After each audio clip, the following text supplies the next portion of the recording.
This is Echoes of the Word, where the gospel is proclaimed for healing and hope. Let the word of God echo in your heart today. നിയമത്തെയും പ്രവാചകന്മാരുടെ പുസ്തകങ്ങളെയും ലോപിപ്പാനല്ല ഞാൻ വന്നിരിക്കുന്നത്, നിവർത്തിപ്പാൻ തന്നെ. അഴിച്ചുകളയാനല്ല, ഒഴിവാക്കാനല്ല, തളർത്താനല്ല, നിവർത്തിപ്പാൻ. യേശു മാനദണ്ഡം താഴ്ത്തുന്നില്ല, അവനതിനെ ആഴത്തിലാക്കുകയാണ്. കൽപ്പനാഫലകത്തിൽ എഴുതിയിരുന്നത് മനുഷ്യഹൃദയത്തിനകത്തെഴുതിവെക്കുകയാണ് യേശു. നീ കൊല്ലരുത്. ഞങ്ങളൊന്ന് നെടുവീർപ്പിടുന്നു. ഞാൻ ആരെയും കൊന്നിട്ടില്ല. പക്ഷേ വചനം വീണ്ടും ചോദിക്കുന്നു, നീ മുറിവേൽപ്പിച്ചിട്ടില്ലേ? അപമാനിച്ചിട്ടില്ലേ? മനസ്സിന്റെ നിശബ്ദ നാടകശാലയിൽ ക്രോധത്തെ പലതവണ ആവർത്തിച്ചിട്ടില്ലേ? നിശബ്ദതയിലൂടെ ഒരാളെ ഒന്ന് വലുതായി മായ്ച്ചു കളയുന്നില്ലേ?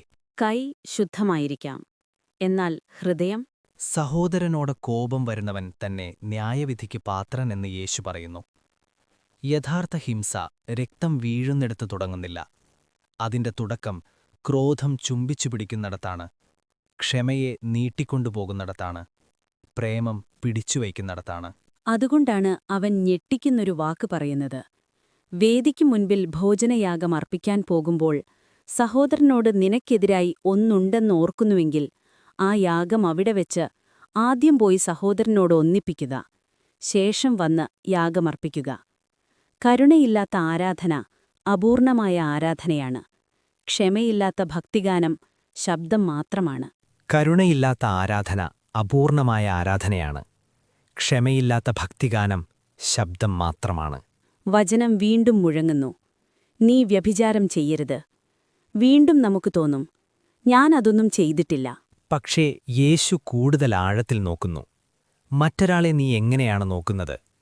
ഒരു രഹസ്യമായി, അല്ലെങ്കിൽ ഒരു വസ്തുവായി, ദൈവത്തിന്റെ സാന്നിധ്യമായി, അല്ലെങ്കിൽ ആഗ്രഹത്തിന്റെ സാമഗ്രിയായി?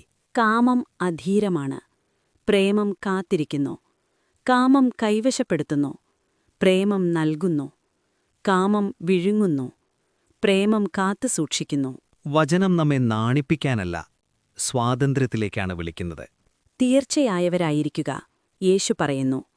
ശരീരത്തിനെതിരെ ക്രൂരലാകാനല്ല, ഹൃദയത്തെക്കുറിച്ച് ഗൗരവത്തോടെ ചിന്തിക്കാൻ. ഒരു ശീലം പോകുന്നത് തന്നെ, സ്നേഹത്തിന്റെ മൃദുത്വം പോകുന്നതിനേക്കാൾ. ഒരു സുഖം നഷ്ടപ്പെടുന്നത് തന്നെ, ഹൃദയശുദ്ധി നഷ്ടപ്പെടുന്നതിനേക്കാൾ.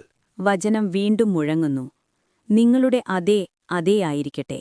എന്തിന് സത്യത്തെ അലങ്കരിക്കണം? എന്തിന് സത്യത്തെ വളച്ചൊടിക്കണം? എന്തിന് ആത്മസംരക്ഷണത്തിനായി യാഥാർത്ഥ്യം തിരുത്തിക്കുറിക്കണം? ശിഷ്യന്റെ വാക്ക് സത്യസന്ധതയുടെ ഭാരം വഹിക്കണം. സത്യവചനം പ്രേമത്തിന്റെ ഭാഷയാണ്. വിശ്വാസം തകരുമ്പോൾ പ്രേമം അറിയാതെ രക്തം വാർദ്ദം. അങ്ങനെ ഗലീലീ കടലിൽ നിന്നേറെ അകലെ നമ്മുടെ സ്വന്തം കേരള മണ്ണിൽ വചനം വീണ്ടും മാംസമാകുന്നു. 10 മാസം പ്രായം, ആലൻ ഷെറിൻ അബ്രഹാം. ഒരു റോഡ്, ഒരപകടം, ആംബുലൻസുകൾ, കോട്ടയം, ചങ്ങനാശ്ശേരി, കൊച്ചി ആശുപത്രികൾ, യന്ത്രങ്ങളുടെ ശബ്ദം, മുറിയിലെ നിശബ്ദത. വാക്കുകളില്ലാത്ത വേദന, ഡോക്ടർമാരുടെ വിധി, മസ്തിഷ്കമരണം. അതിന്റെ നടുവിൽ ഒരു തീരുമാനം. ദൈവത്തോട് പ്രതികാരമല്ല, വൈരാഗ്യമല്ല, ഒരു ദാനം. ഈ ചെറു ശരീരം, മറ്റുള്ളവർക്ക് ജീവൻ. ഒരു 6 മാസ ശിശുവിന് കരൾ, മറ്റൊരു കുഞ്ഞിന് വൃക്കകൾ, ഹൃദയവാൽവ്, കണ്ണുകൾ. മറ്റു വീടുകളിലേക്ക് ഒരു പുതിയ വെളിച്ചം. 5 ജീവിതങ്ങൾ സ്പർശിക്കപ്പെട്ടു. 5 ഭാവികളെ വീണ്ടും തുറന്നു.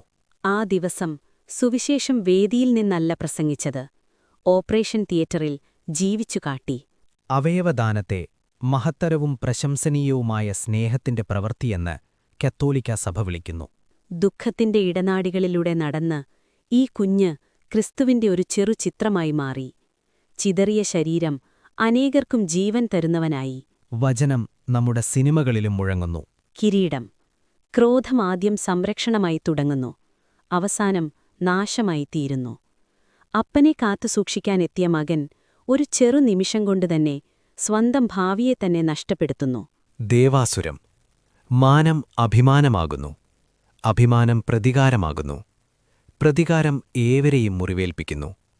നീലകണ്ഠന്റെ വാൾ ഒരു കൈ വേർതിരിക്കുന്നു, പക്ഷേ അഭിമാനം ഇതിനു മുമ്പേ പല ഹൃദയങ്ങളെയും ചങ്ങലകളിൽ പൂട്ടിയിരിക്കുന്നു. വചനം ശാന്തമായി ചോദിക്കുന്നു, നിന്റെ ഉള്ളിൽ എവിടെയാണ് ക്രോധം വളരുന്നത്? എവിടെയാണ് അഭിമാനം സ്റ്റിയറിംഗ് വീൽ പിടിക്കുന്നത്?